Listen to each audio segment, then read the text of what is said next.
it's Jen Bengal here from Out of This World Literacy. One of the biggest questions I get asked is, how do you set up your daily reading workshop routine? The answer is, I stay consistent with my routine to help students anticipate the learning and ensure I cover everything I need in the time that I have.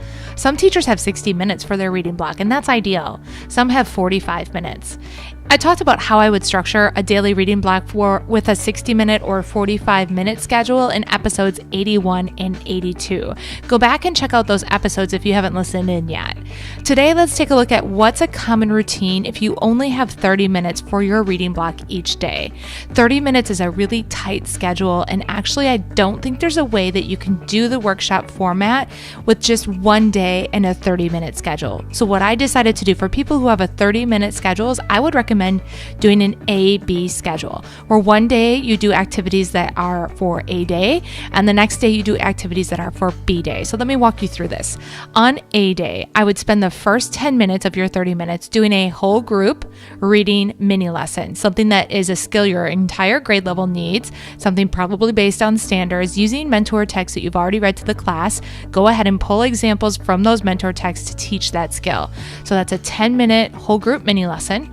Then I would spend the next 20 minutes in independent time. So the kids will be independent reading, you'll be working with small groups, or they'll be visiting centers, or maybe they're in a literature circle. You're going to get to see one guided reading group for 20 minutes, or do one tier 2 intervention, or maybe 2 tier 3 interventions during that time. So that really is flexible what you're going to be working on depending on your students' needs and such, but you're going to have time for a 10-minute mini lesson. You have to get really good at making it just 10 minutes, and then 20 minutes of independent time. That's your A day. So then your B day in a 30-minute schedule will look like this. At the beginning of your B day, you will get together and have a share. So the first 10 minutes of your lesson or your workshop that day will be a share from what you did yesterday. So the kids will have something in their notebooks maybe that they wrote down, or they'll have a graphic organizer or a think mark, and they'll be able to share the learning that they did during independent reading time on your A day and spend 10 minutes with that share. Then take 5 minutes and just review the skill that you taught in your mini lesson on your A day. Review that skill to the class, maybe take a look at the anchor chart you created and add to it. Think about any more new learning you can put in there.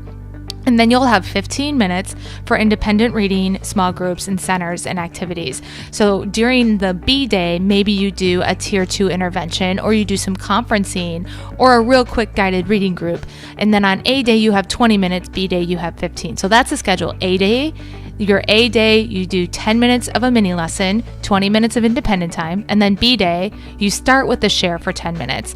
Then you review the skill for 5 and spend 15 minutes on independent activities, and it just rotates out that way. So that on your A days are when you're introducing a new mini lesson, and it takes 2 days kind of to get through the whole process. I hope this chat helps you think about how you can plan to set up your daily reading schedule with a 30-minute block. It's been my pleasure chatting with you today. Know that I'm the biggest fan of the work that you and your students are doing in the classroom every day. If you'd like more teaching tips, you can check out outofthisworldliteracy.com. If you'd like to sign up for some free live literacy training events, you can visit jenbengalwebinars.com. Until next time, you've got this.